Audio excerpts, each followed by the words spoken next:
Bonjour à tous, je m'appelle Juste Aristide Gungunga.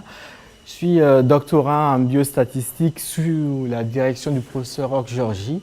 Et mon propos de ce jour va s'articuler autour de la thématique suivante. Analyse de la mortalité en excès dans les essais cliniques en cancérologie. Intérêt de la modélisation pour corriger un biais de sélection que je vous présenterai par la suite. La survie nette, c'est la survie que l'on observerait dans un monde hypothétique si la maladie étudiée était la seule cause possible de décès.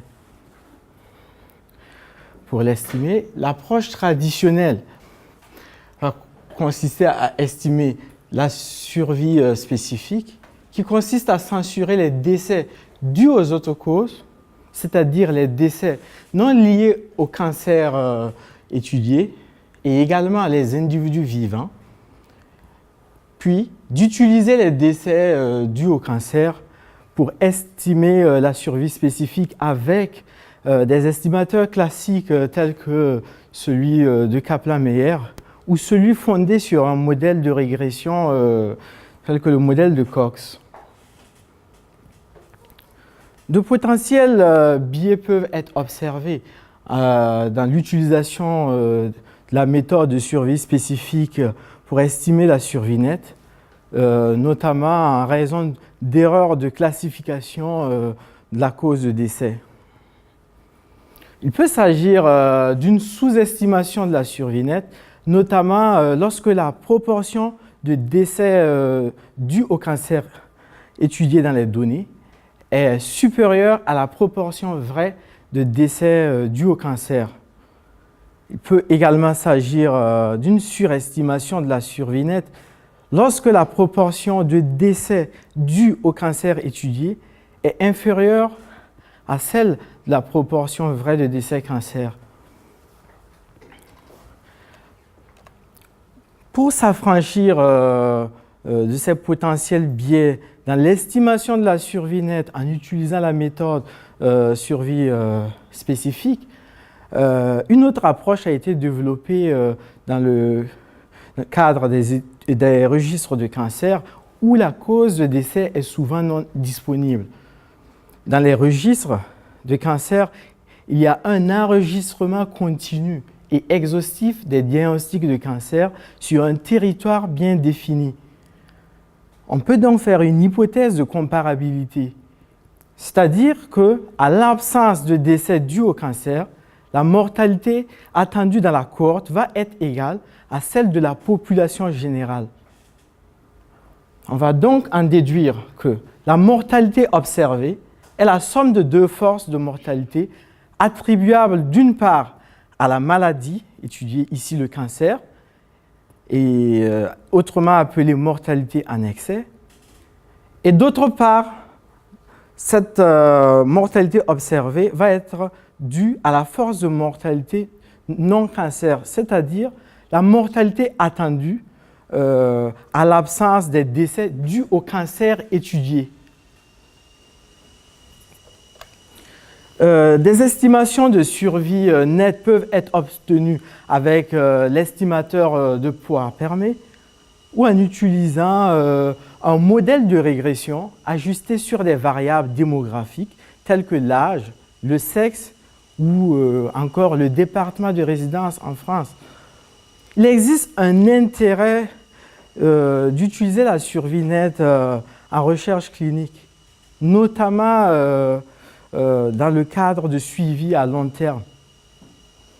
En effet, dans ce contexte, les erreurs de classification de la cause de décès peuvent être importantes et l'utilisation de méthodes de survie spécifiques va conduire à une surestimation ou une sous-estimation de la survie nette. D'autre part, dans ce contexte de suivi à moyen ou long terme, on a des patients qui deviennent très âgés et on va observer une compétition entre leur mortalité due au cancer et celle due aux autres causes. Notre objectif aujourd'hui c'est de vous clarifier l'intérêt de la survie nette en recherche clinique suite à la publication d'un article que nous avons retrouvé dans le Journal of Cancer Research and Clinical Oncology, où les auteurs ont utilisé des méthodes de survie nette en recherche clinique et dont nous avons fait une lettre aux auteurs et à l'éditeur. Et spécifiquement, il va s'agir pour nous de présenter des méthodes d'estimation de la survie nette et de soulever un défi méthodologique dans l'estimation de la survie nette dans le domaine de la recherche clinique. Augustin et collaborateurs ont présenté cet intéressant article intitulé « Survival Benefit of Mantle Cell Lymphoma Patients Enrolled in Clinical Trials, Joint Study from LISA Group and French Cancer Registries ». L'objectif de leur papier était double. Premièrement, d'étudier les caractéristiques cliniques, puis de comparer les caractéristiques cliniques, puis la survie nette des patients atteints de lymphome du manteau dans 2 essais cliniques, l'une de phase 2 et l'autre de phase 3, à des patients suivis dans 6 registres de cancer avec tous les patients suivis sur la même période de 2008 à 2012. Les méthodes utilisées par les auteurs étaient entre autres la régression logistique pour identifier les variables associées à l'inclusion dans les 2 essais. Ils ont également utilisé l'estimateur de poids à permet et un modèle de régression proposé par Nelson et collaborateurs pour estimer la survie nette et identifier des facteurs pronostiques sur l'estimation de la mortalité en excès des patients atteints du lymphome du manteau. Quels étaient leurs résultats?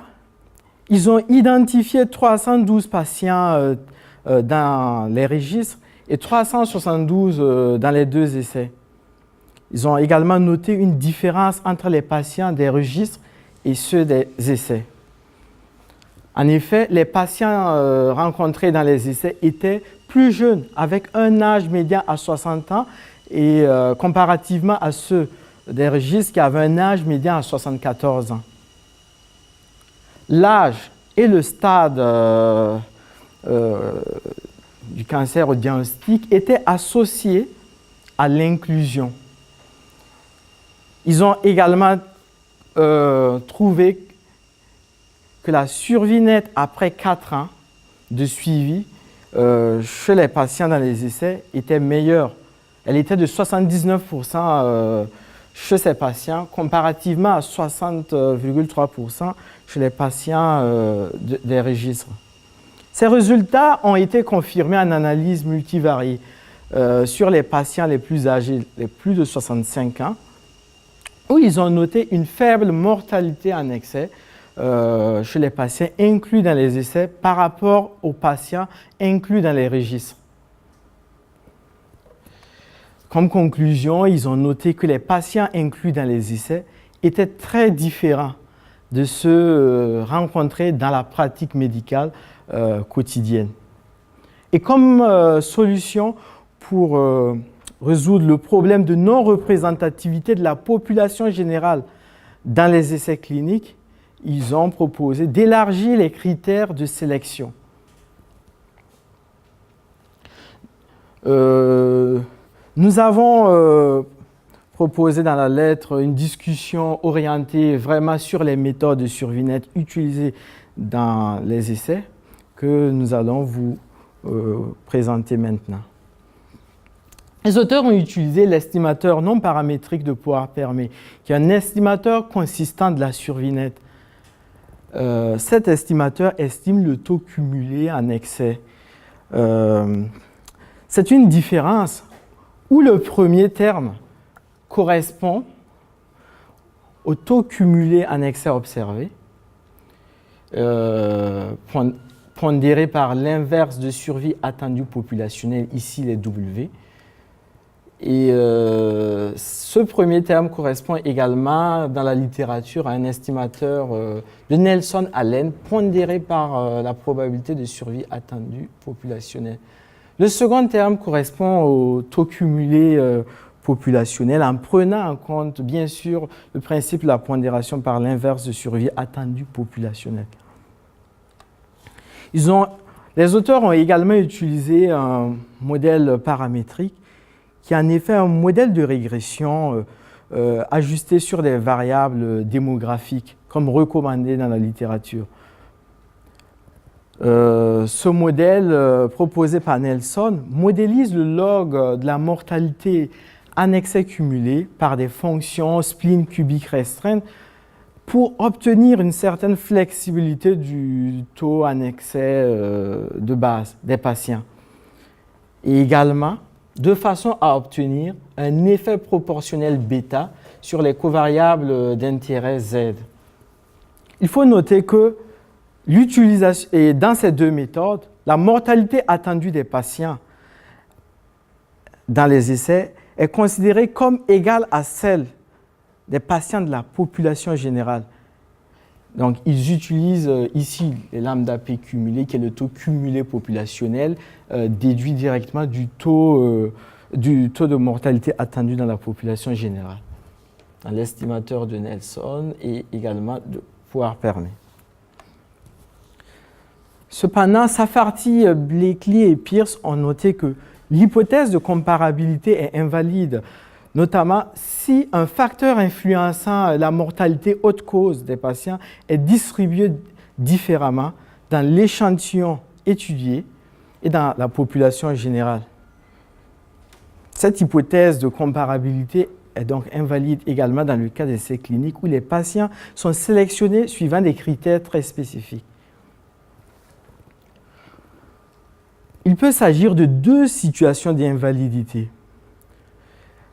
Dans la première, la mortalité attendue des patients dans l'essai peut être inférieure à celle de la population générale, ce qui est souvent le cas des essais de patients atteints de mélanome.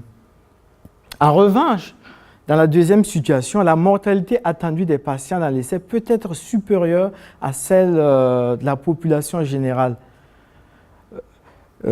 Par exemple, également dans les cas d'essais sur le cancer du poumon, on peut observer une mortalité haute cause des patients qui va être supérieure à celle que l'on attend dans les essais.